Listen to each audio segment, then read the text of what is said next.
Newsnight, now on BBC Two. The big message from the local ballot boxes so far is that the Conservatives remain in deep electoral trouble.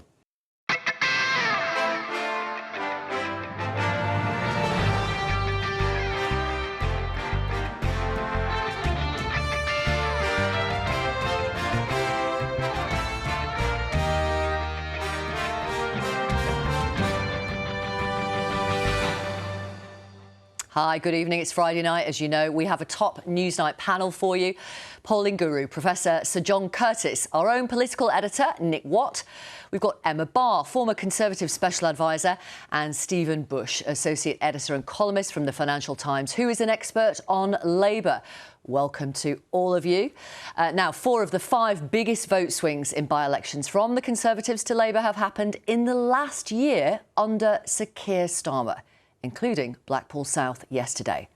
However, not one further Conservative MP has publicly called for Rishi Sunak to go, despite his party being, according to John Curtice and others, in deep electoral trouble. It was a very good night for Labour, but there's an acknowledgement that some voters have deserted the party over its stance on Gaza. All that and more to come tonight. First, Nick, pollsters say overall these results are pretty bad for the Conservatives. Where does it leave Rishi Sunak tonight? Well, Vic, as John just told us at the top, this was clearly a very difficult night for the Conservative Party, but it might actually be a night of survival for Rishi Sunak. We know, as I reported last night, that there are a group of Conservative rebels who were hoping to use the aftermath of these results, so that's this weekend, and then Parliament coming back next week, hoping to use that to oust Rishi Sunak. To do that, they needed a disaster. What did they get? Ben Houchen holding on, as we saw in Tees Valley, looking like Andy Street will hold on in the West Midlands tomorrow. And you could feel the air going out of their campaign. After the Ben Houchen win, I said to him what was his message to them, and it was pretty much, get back in your box. This is what he told me. I think it's absolutely farcical that people even entertain getting rid of Rishi. Irrespective of what's going on across the country, of which I don't know the detail, the idea that people in the Conservative Party think we can change Prime Minister yet again, whoever that may be, and still think we have any chance of winning the next general election is for the birds. They need to be quiet, they need to get behind the Prime Minister, and they need to deliver something for people that gives them the excuse to vote for us. So a message to the wider rebels, but potentially a message to one of the Conservative MPs who did call earlier this year for Rishi Sunak to go. That's Simon Clarke, who's a Tees Valley MP who is incredibly close to Ben Houchen. Are we hearing from the rebels tonight? So far, no, we are not. And interestingly, I was talking to one grandee, and this is their overall view. They're saying these results are bad enough that any talk of an early general election is out of the window, but they are good enough to protect Rishi Sunak from a leadership challenge. So what are the parties saying? Well, the Labour Party is saying, why don't we look at the results that they believe will really tell us about what is going to happen in a general election? 26% swing from the Conservatives to Labour in the Blackpool South by-election. Look at the council elections in parliamentary battlegrounds. Labour getting back Hartlepool. And then from Labour, the Tories want to hold on to Rishi Sunak? Great. Bring that on. We'd love to see that happen. What are the Conservatives saying? Tees Valley held on to that. West Midlands looks like they've got that. And then they talk about the projected national share vote. John will no doubt be talking about that, which suggests 34% in these elections for Labour. They say Labour in 96 under Tony Blair was on 43% on that. Right. John Curtice, just to let our audience know, the last time you were asleep was just before 7 a.m. yesterday morning. So we're very grateful that you're with us on this Friday night. The Prime Minister is using the victory of Ben Houchen in Tees Valley as a guide to potential success for the Tories at the general election. Is he wise or unwise to do that? Well, he's wise politically, but probably cephalogically barking up a tree. We know from some of the polling that was done in Tees Valley, polling that suggested that indeed the result would be relatively close, that when the pollsters asked people, well, what would you do if there were a general election, that support for the Conservative Party was suddenly 20 points lower than the support for Ben Houchen. There's a similar phenomenon phenomenon in the West Midlands with Windy Street, though is not so big. The truth is actually because some of these metro mayor contests have big personalities for whom people are willing to vote for and against, not simply on the grounds of party. Of all the various pieces of evidence that we have had in the last 36 hours, these elections are probably the least reliable guide to where does the party stand so far as the broader public is concerned. OK, so we've talked about Tees Valley. Can we talk about London? Because you've written some tweets about potentially Susan Hall for the Conservatives. Nick, what have you been hearing as well? Well, there has been great excitement in recent days amongst Conservatives in outer London that Susan Hall is going to outperform the polls. And then this evening we got the turnout figures. And what did they show? A much higher turnout in outer London than in inner London. What is London politically? It is a donut.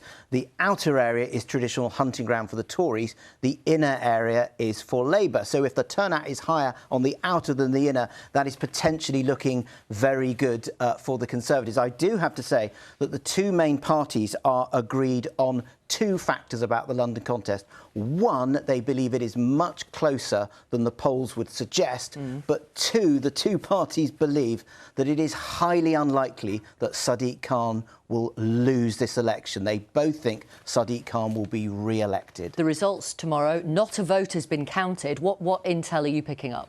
Well, a couple of things. One, the thing that the Liberal Democrats, who, of course, previously this system was elected under the supplementary vote, where you'd cast a second preference, many Lib Dems were expecting they'd be knocking on doors and they'd hear, well, I'm voting for you in the local constituency, I'm voting for you in the list, but I'm going to be voting for one of the big two, almost certainly Sadiq Khan, because, bluntly, I think even Susan Hall's closest allies would admit she's not offering a great deal for Liberal voters to make them want to give her a second preference. And instead, they were quite surprised at how well they were doing at holding on to all three of those votes across those three elections, which is the Labour Party's big anxiety, which is that they wouldn't get enough votes from people who had previously second preferenced them to make sure they keep up with the Conservatives. So I'm hearing that from Liberal Democrats around their strongholds in the sort of leafier and more affluent bits of outer London, where they do very well. From people in the Labour Party in the middle of that donut, people saying, well, I've heard lots of people going, well, he's going to win anyway, hasn't been a great mayor, so why should I bother? And then people in outer London in the Conservative Party hearing people who basically can't wait to tell you that they are very excited to go out and vote for, well, not really vote for Susan Hall, but vote for the Conservatives and against Sadiq Khan. Because the interesting pattern about these local elections more broadly is the Labour Party under Keir Starmer has traded some votes among graduates, Liberals, more left-wing people in the electorate, and compensated for that by getting some more electorally efficient voters in suburban areas. But what is the big thing that the Labour Party is doing in London is introducing ULEZ, which is paid for by suburban voters. So there's an anxiety in the Labour Party that the deal, which seems to be working for them quite well in terms of a much more efficient electoral coalition, something which looks like 2005, might not work very well in London. Emma, what would you be advising the Conservatives to do over the coming weeks and months? Certainly not change the leader at this stage. I think that it's far too late. The rebels left it too late. We've got to work with what we've got at this point. And I don't think that anyone would want the next leader of the Conservative Party to go into it having lost an election potentially, which is by no means the guarantee, but potentially lost an election within a few months of starting their premiership. And I think they need to really go back to their core values and remind voters why they were voting for us for the Conservatives, in 2019, when obviously there was a landslide while Boris was Prime Minister. Right. And what were those core values back in 2019? Well, I think there was a lot of personality involved as well. I think it was a lot of voting for Boris and voting for Brexit. Right. OK, well, both those, that person and that issue have gone. John Curtis, in terms of the coming weeks and months, is there much the Conservatives can do to potentially minimise losses that are being suggested by the national opinion polls? Well, the honest truth is it is very, very difficult. We should remember that no post-war government that has presided over a market crisis has survived at the ballot box. The interesting thing about what happened in the wake of the market crisis in the autumn of 2022 was that for the first time in the wake of that, the government decided to change the Prime Minister. And clearly there was the hope that that might be able to wipe the slate clean. I think we have probably learnt in the last 18 months that wiping the slate clean is particularly difficult, not least because the Conservative Party is not really been willing to distance itself openly, but not only from Liz Truss, but also from Boris Johnson, who is also the other reason why they are where they are. Although Rishi Sunak did do that kind of for the first time at PMQs. Well, but the point is, it's the first time. No, absolutely. I'm just stating a fact. But it was only 2 weeks ago, and there may be an election in 5-6 months. It's far too late. And he didn't vote for the Privileges Committee report that said that Boris Johnson had misled the House of Commons. And support for the Conservatives, such progress as he made, largely disappeared in the immediate wake of that. I mean, essentially, there are two central things the Tories have to do with it in order they're going to improve their prospects. One is to get the waiting list down. That is crucial. The second is indeed to try and hope that the economy improves, but then, which is politically much more difficult, to try to persuade the public that they should be given the credit for the improvement in the economy. And the real problem they have, and again, this is why not distancing yourself from Liz Truss is a problem. Basically, every time we have an argument between the parties about the economy, all the Labour Party has to do is say, Liz Truss, end of argument. OK. Well, let me put some of those points to the Northern Ireland Minister, who is Steve Baker. Good evening to you, Mr Baker. Good evening, Victoria. Thanks for having me on. Not at all. Thanks for talking to our audience. I mean, I don't know if you just heard Sir John Curtis there. Waiting lists, I mean, the latest figures, 7.54 million cases. That's higher than when Rishi Sunak promised to bring them down in January 2023. And when it comes to the economy, all people have to do is say, Liz Truss. Well, it's very sobering. And of course, he's got a great deal to do as Prime Minister. But thankfully, Rishi is a real expert on the economy. And I always quite look forward to Keir Starmer raising the economy at Prime Minister's questions, because Rishi can always knock it out of the park. But of course, it's extremely sobering. Waiting list figures, of course, imply real human suffering. But, you know, I would point out we did come through COVID, and both the disease and the lockdown and restrictions both had health consequences. Sure, but I am going to pause you there, because the Conservatives, as you know, have been in power for 14 years and the waiting lists were going up before COVID. Yes, but it is also still the case that people are presenting later with more complex symptoms. And that is extremely bad news, both in terms of well-being, but it's also very bad news in terms of the health service. So, of course, we need to do everything necessary to improve healthcare. But I have to tell you that in Wickham, healthcare has radically improved since 2010, back at a time when I used to have to keep a dossier of never events and had to force the trust into special measures in order to drive down mortality. So I think overall in 14 years, it's not a bad record. I wonder if you think the results, which are still coming in, but the results that we've seen thus far from this morning, last night, this morning, might reasonably suggest that after 14 years of Tory government, people have had enough of the Conservatives. Well, unfortunately, when you look at the turnout figures, it does look rather like people have had enough of everyone. And I do think it's our duty to try and inspire people with an honest and hopeful platform about improving the country. You know, in the end, we need to finish the job of, we left the EU, we need to finish the job of getting the country onto the trajectory that the public chose, however reluctantly, and we need to move on and we need to recover from COVID. And I genuinely think that the Conservative Party is the party best equipped to do that. I just want to ask, are you in denial? You're asking for another 5 years to fix some of the things that you've broken. Is that the pitch? No, I would say that what we need to do is finish the job of getting the country onto the new path which we chose. If you look at the trade figures which just came out, which Kemi spoke to in the course of the week, they were surprisingly good on the upside, and certainly compared to the forecasts that people made. But look, in the context of today's results, of course it's very disappointing to lose those councillors. They're hard-working people. I know how hard councillors work in Wickham, and they've got my respect and admiration. They shouldn't be lost, particularly in the context of members of Parliament peacocking, looking for the leadership. So, you know, it is a time to be very humble about what the public have told us, to learn the lessons that they've told us, to accept that you can't change the leader again.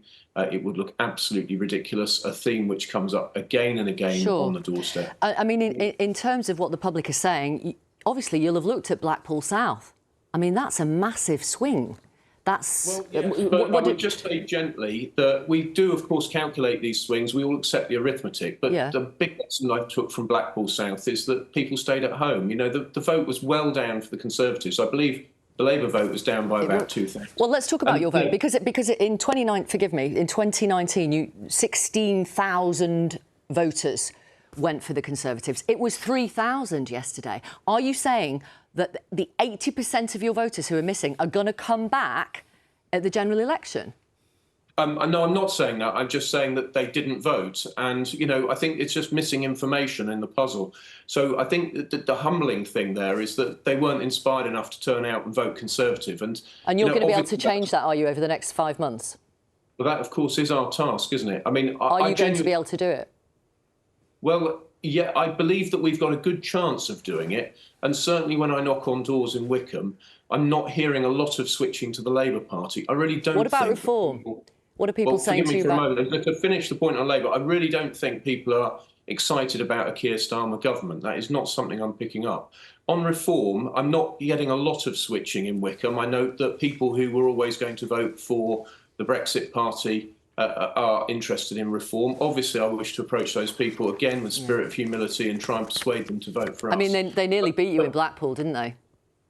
Well, they did, but I just observe how UKIP were doing in 2015, and they were winning a lot more seats. I mean, I think at the moment, Reform have won, I think, 2 council seats last time I checked, versus the Greens. I'm afraid my iPad's not open. The Greens have won 159 councillors to Reform's 2 on the BBC website. Residents' associations have had 48 seats. The Workers' Party of Britain's had 4.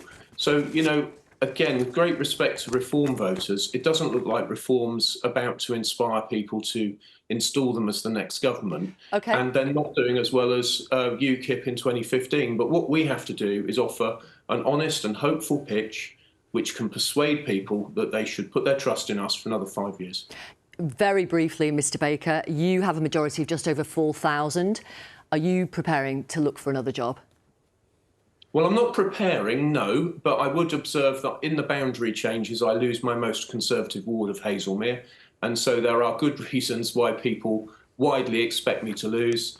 If the voting weren't to change and I just lost Hazelmere, then I would certainly lose. So, you know, I don't take it personally. That's politics. The boundary changes hit me very hard. It will be a bad year. You know, I am very stoical, but equally I go forward with a spring in my step. Got into politics to do the very best I could, and I will continue to do so. Thank you very much for being with us tonight. Thank you, Steve Baker. We're going to talk to Labour's Steve McCabe in just a moment or two. You were chuckling, is that the right word, in the middle of that interview? Well, I mean, about 2 reasons. The honest truth is, Victoria, if I were given £1 for every time that a party that has done badly in a by-election says the reason is because our voters stayed at home, I would no longer have to stay up all night in order to cover elections in order to earn a decent crust.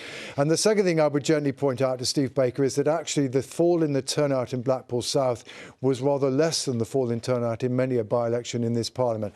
So I think on both grounds it doesn't work. Sure, it's always true that when a party is in trouble, its voters are more likely to say don't know to the pollsters and they have less motivation to go to the vote.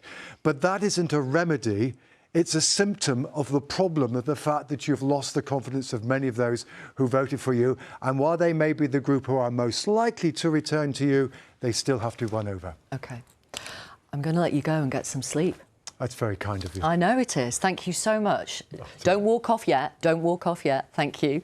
We're going to talk more to Emma Barr and Stephen Bush and Nick in just a second or two. Thank you so much for all your contributions in the last 2 days or so. Thank you. First, in a moment, Steve McCabe we are going to hear from. But first, here's Joe with how Labour have fared. Subtlety does not seem to be part of the Labour strategy. Keir Starmer chose Northallerton in Rishi Sunak's constituency to celebrate the fact the PM is now represented by a Labour Metro Mayor in formerly True Blue, North Yorkshire. But party insiders argue there are hundreds of council seat successes, and the Blackpool by-election result here are a better indication that they are on a path to power. Tories argue their victory on Teesside is significant. That's why the PM turned up there, and it certainly distracts from their dire results elsewhere. We won't have the results for the London mayoralty until tomorrow, but we do have the turnout stats area by area. This perhaps points to a closer contest than some expected, but senior Labour sources have told me Sadiq Khan will be re-elected, quote, definitely, no question. There is, however, some concern for the party in areas with large Muslim populations. Earlier today, on average, the party's support was down by 8 points since last year in wards where more than 10% of people identify as Muslim. We could look specifically at Oldham Council, where only some seats were up for grabs. Labour bagged 7, down 5, with independents doing very well. Keir Starmer's party still, as you can see, have 27 seats. They're the largest party, but lost the council to no overall control. And the party are picking up signs it's not just Muslim voters, but younger left-leaning ones that are looking at alternatives because of Gaza. Liberal Democrats have made progress in their effort to make the Tories extinct on certain councils. This was Winchester. And the Greens have done very well, including becoming the biggest party on Bristol Council. More results are expected tomorrow, including whether Andy Street can remain West Midlands Mayor. For now, on that, Conservatives are confident. Well, for Labour, let's speak to Shadow Defence Minister Steve McCabe. Well, welcome to you, Mr McCabe.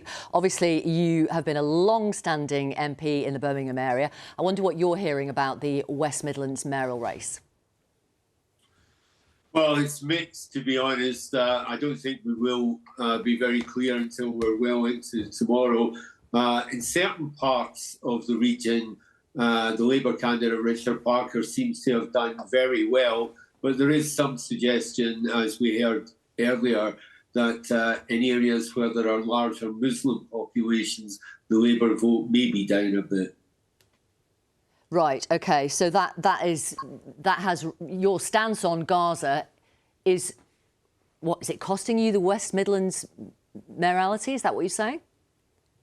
No, I was simply saying that the picture is mixed. In some areas, we seem to be doing quite well, and that gives us quite a lot of confidence. But there are reports, they're not confirmed, there are reports that in some areas where there are larger Muslim populations, the vote may be down a bit, as you've just reported yourself. Sure. So what is Labour going to do about that over the coming weeks and months? Well, I think we simply have to have bigger and better conversations with Muslim families around the country. We need to understand their distress about Gaza, but they need to have a better understanding of what Labour's position actually is, and they also need to hear more about the other things that the Labour Party stands for, which are much more in their interests and in their families' interests. Well, your position finally switched to calling for an immediate ceasefire in February, providing both Israel and Hamas agree to it. So, and several months later, it's still affecting your vote. That must be worrying. Well, look, Gaza is an immense problem for everyone, but the reality is we do want a ceasefire. We do want aid into Gaza. We do want a durable ceasefire that leads to peace talks and a two-state solution. And we do want the hostages released. But I wonder if most fair-minded people would support that position. I wonder if, as John McDonnell is suggesting, Keir Starmer needs to apologise for the previous position, for his interview on LBC, says John McDonnell, and for the failure to back a ceasefire in the first vote in Parliament. Do you think he needs to apologise to Muslim voters for that? No, I don't. I mean, the conditions for a ceasefire require the release of the hostages, and I think most people would recognise that. Do you think people know what Starmerism is? Well, I think they know that it's about a changed Labour Party, a moderate Labour Party, a Labour Party that's capturing the centre ground of politics. How would you define it in sort of plain English for voters? What does it mean? It's the Labour Party they're familiar with, the Labour Party that looks after them and seeks to do best by people and their families.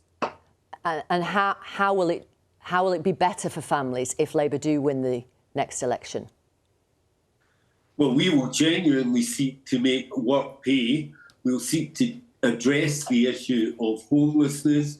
We'll seek to address the problems in our schools and our hospitals, and we'll invest in skills so that we can actually build the economy that the country needs. But you're not really going to spend any money. How can you do all that? Well, of course we're going to spend money. We just won't spend or squander it the way the present government has been doing. Thank you very much for talking to our audience tonight. Thank you, Steve McCabe from Labour. Let's hear some more from our Newsnighters panel tonight. We've got Emma Barr, former Special Advisor to... Was it Grant Shapps? Yeah, Grant Shapps. In which job? Transport, right, OK. We've got Stephen Bush, who's Associate Editor of the Financial Times and an expert in Labour, and, of course, Nick is with us. So what do these results tell us, do we think, about the timing of the general election?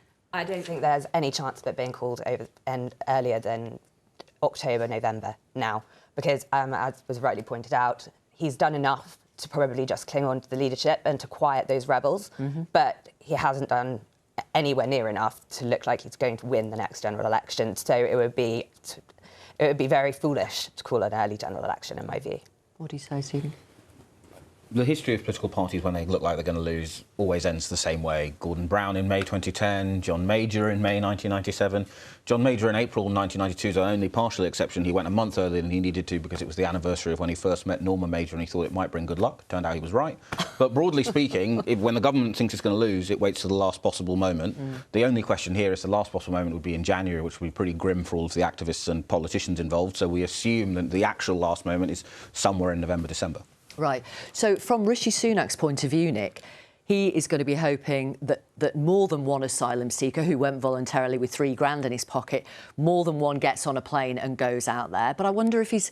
And hopefully maybe the Bank of England will cut interest rates a little bit as we head towards the autumn. Are those what he's banking on? Yes, I mean, that grandee I quoted, they said to me they believe the election will be on the 12th of December. I haven't checked whether that's a Thursday, but that's what they told me. And because the Rishi Sunak view was always to leave it as late as possible for two broad reasons. One, as you say, you get the flight taking off to Rwanda, but you hope that message is not sort of overwhelmed by lots of people coming on over boats over the summer, crossing. That will say, well, is it working as a deterrent? And the next big thing is inflation heading in one direction downwards, and they are hoping for the interest rate cuts, and people will then feel that now. They did believe that the first interest rates would come this month. That's not happening, and that's not happening for a very simple reason. Inflation in the US is holding that back.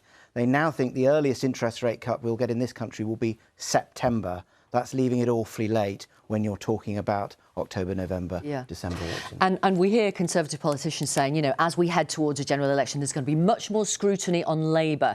And Labour don't have a plan for, well, the Conservatives say, all sorts of things.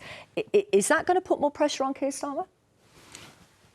No, I think the pressure for Keir Starmer will actually be the pressure that we just saw in that interview you did there, where you went, OK, look, if you're not going to spend more money, how are you going to make these changes? The Labour Party, for good or for ill, has decided it wants to have an ultra-cautious, you know, don't scare the horses, don't talk about spending more money. If the Conservatives make a spending pledge, just go, yeah, of course, we'll do that as well. Just, you know, cleave as close as they possibly can. And they're really relying on the idea that these changes to the labour market, these changes to the planning regime will unlock more growth and therefore allow them to spend more freely on public services. It's a gamble, isn't it? That's quite a big gamble in terms of the re-election. It's quite a big gamble in terms of the, you know, these votes we've seen them losing to the Greens and the other parties to their left. But I think in terms of that direct media pressure that the Conservatives hope is going to be brought to bear, like, I think we saw in that interview that it's not an easy question for them, but it is one where they know what their answer is. And I think we're all going to have to get very used to them going, oh, well, don't worry, we'll work harder. Growth will happen magically. Yeah. A couple of Conservative MPs that I was in a WhatsApp conversation with today. One said, we're 14 years into this government and frankly, strong language coming up, and frankly, we've pissed off a lot of people. It now feels too late to come up with a narrative pre-general election and make it plausible. Is that fair?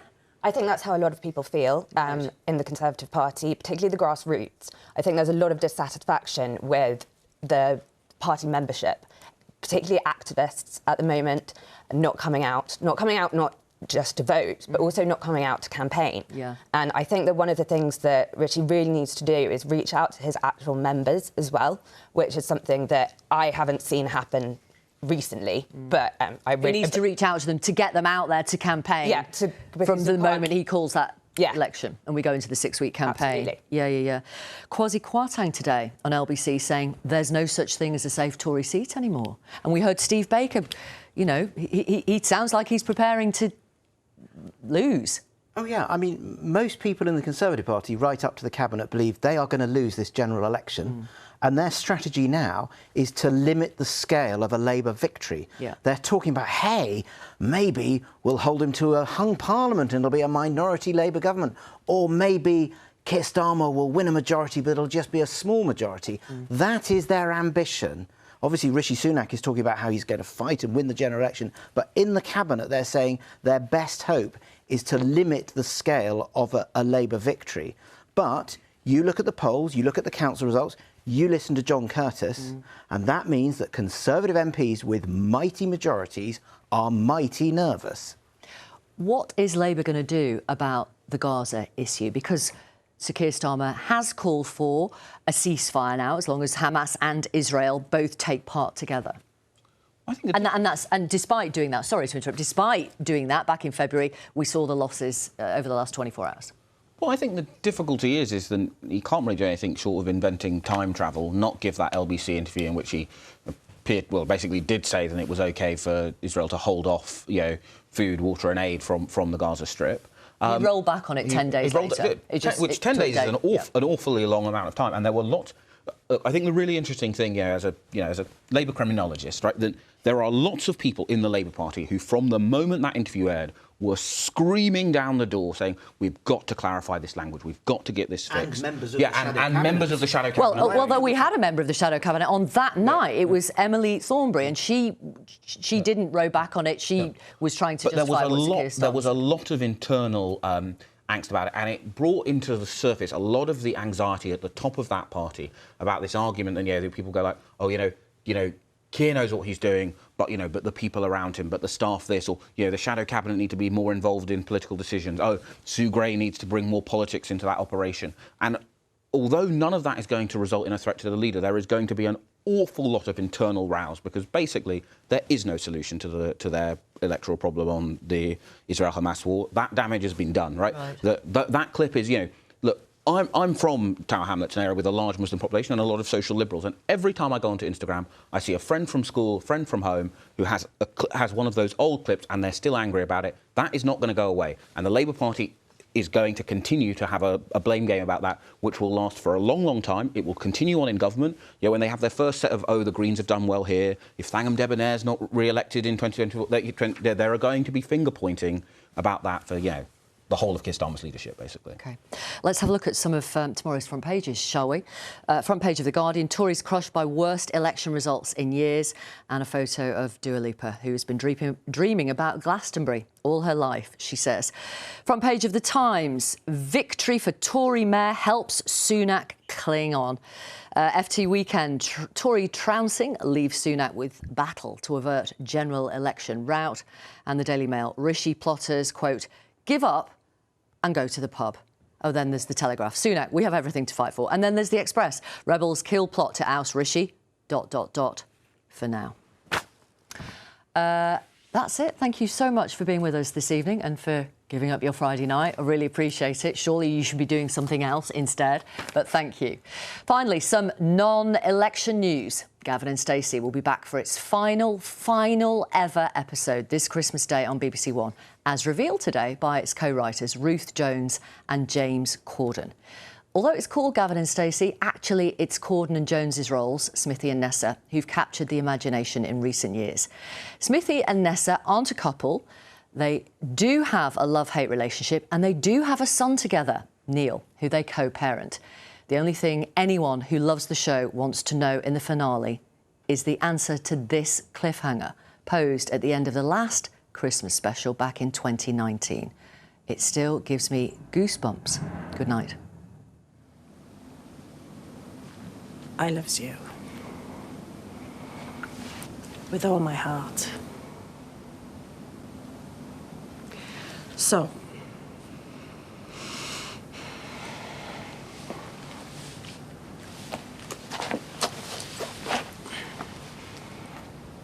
will you marry me? What? marry me? Tell me tomorrow, I'll wait by the window for you.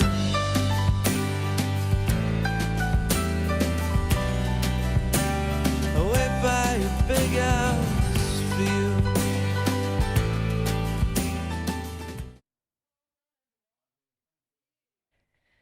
Hello there, good evening. It was cloudy, it was wet.